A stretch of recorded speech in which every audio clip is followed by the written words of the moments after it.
Hugo, do you want to put the two together and just speak across the two, or you're good with that? Yeah. Eh? Yeah, that's a general idea. Yep. So Hugo's got two, one for South Brighton Residents Association and Empower Christchurch. And there's a separate note being circulated around South Brighton. Welcome. Well, good afternoon all, and thank you for this opportunity to speak on the submission. I would like to start to begin my submission by discussing the state of council housing in South Brighton. To put it bluntly, the properties owned by Council and Housing New Zealand are an eyesore and reflect the neglect and the disregard being shown for our suburb.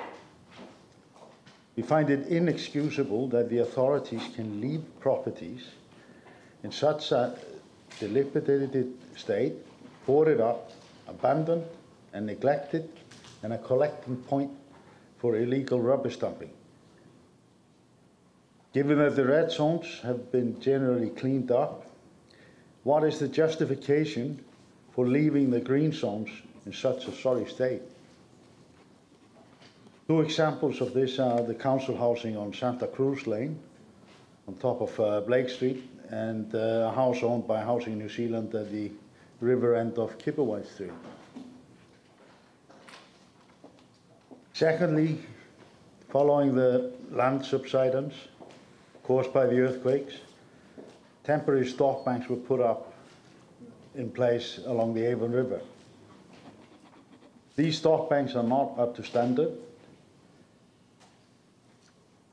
and as this is a submission for the long-term plan, we would like to see a budget for these stock banks. The land in this area requires substantial investment in flood protection to mitigate the hazard created by the earthquakes. The height of the stock bank is up to 1.2 meters. These stock banks were not in place before the earthquakes, and they have been confirmed as being merely temporary. The council has confirmed subsidence of only 50 centimeters of the area. The facts show that the subsidence is much greater. The height of the stock bank shows clearly what has happened along the estuary and what we can expect when further seismic activity happens. The condition of the stock bank poses an imminent risk for the residents dwelling and for the residents. I am convinced that it was purely a matter of luck that the stock banks did not burst during the heavy rain in March 2014. The South Brighton Residents Association has raised this issue with Council on numerous occasions. It is of urgent concern because it affects the future of the residents, their life savings and well-being, particularly those living close to the river. When a long-term plan is submitted for a sustainable city, surely you would agree that the three top priorities should be: number one, the residents; secondly, the dwellings; and thirdly, the well-being of the ratepayers. Either this hazard introduced by the earthquakes needs to be mitigated, or a managed retreat needs to be implemented as per the New Zealand Coastal Policy Statement. This hazard has not been caused by future sea level rise, but the earthquakes.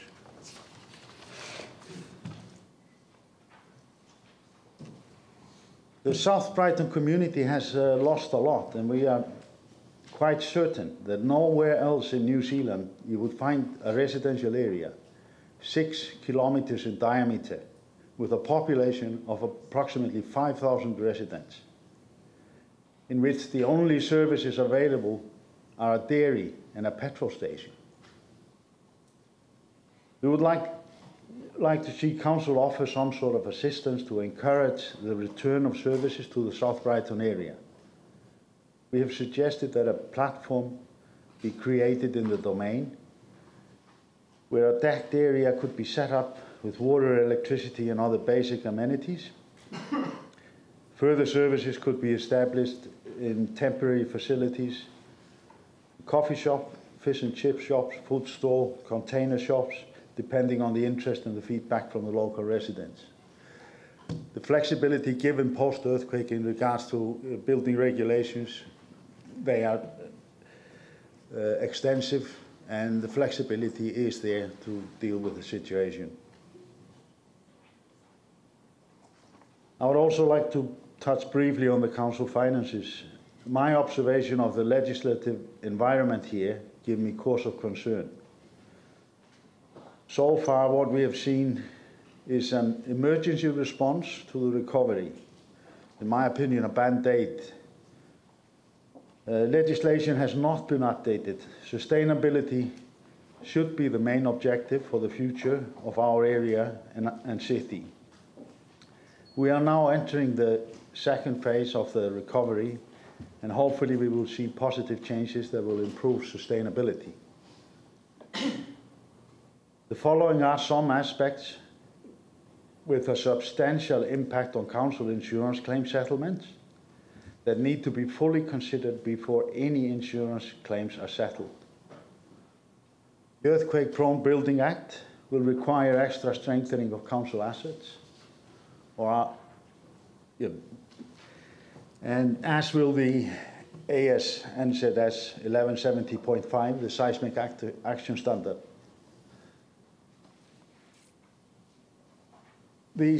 Both these items, the Earthquake-Prone Building Act and the 1170, remain as before the earthquake, or straight after the earthquake. They haven't been updated.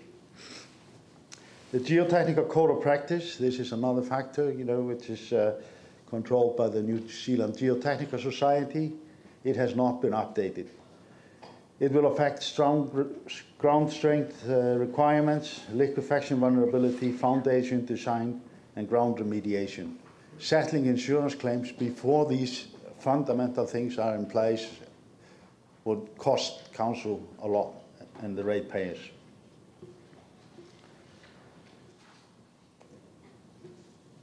Yeah, and actually when these aspects will finally be in place, they may cause structures that currently are repairable to be deemed for a rebuild. And looking at the big assets like the town hall, these are the substantial figures. The City Council credit rating also needs an urgent revision. The Council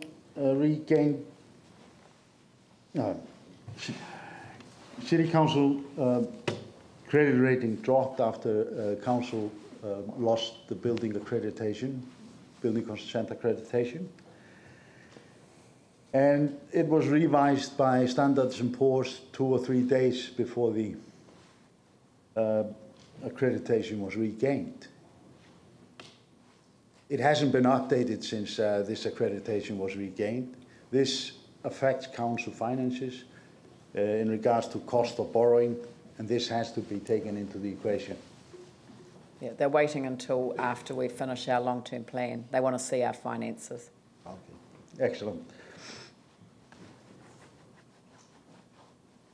Yeah, ratepayers, just to conclude here, the ratepayers are at risk of loss due to hazards introduced by the earthquake, are entitled to the protection of the Resource Management Act.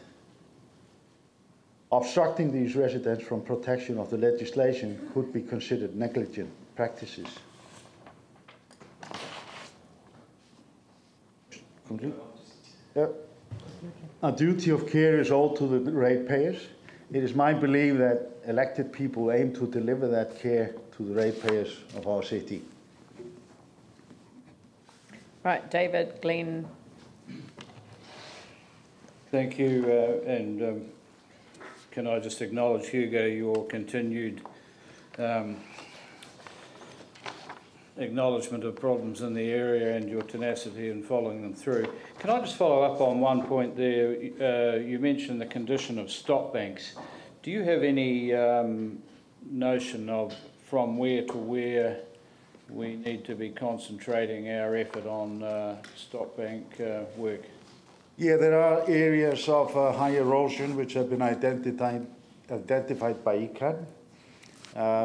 There are areas along Chippleway Street, there are areas around Owls Terrace where the stock banks are purely eroding away. And these stock banks are in excess of a metre. And when they burst, they will flood the whole area. It's not only where they burst, it's going to cover hundreds of properties. This is has significant impact and is of serious concern.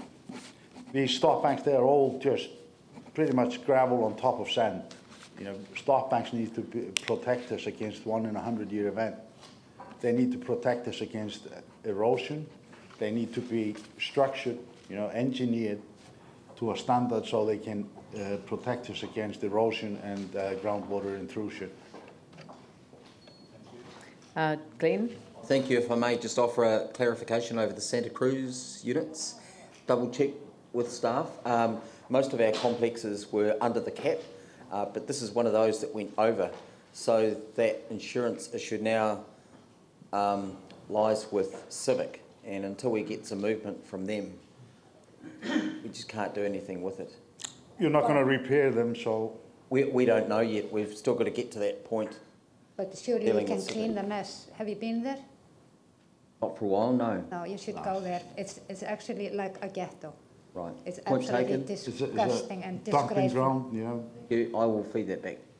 Yeah, I mean, if that's an urgent issue, then we should raise that with staff about not waiting for the insurance, to be resolved before we... I mean, if we're going to demolish them, we should just demolish them as we've done with the car park.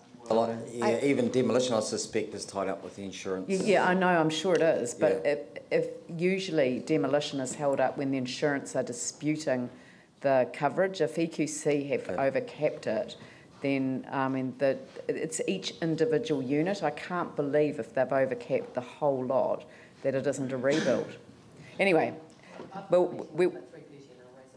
I have to say we've had visitors from overseas over Christmas times for 2 years in a row, and I've actually felt very, very embarrassed on behalf of Christchurch City Council, because it's City Council houses that they leave it at this state. It's no excuse.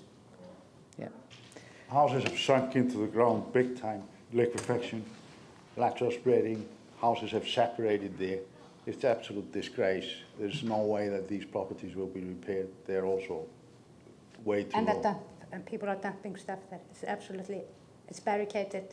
It's terrible. Yeah. Look, thank you very much, Hugo and Emma. Oh, now my brain's not working. Emma. Thank you very much for coming in. Could I invite Joanne and Richard Martia?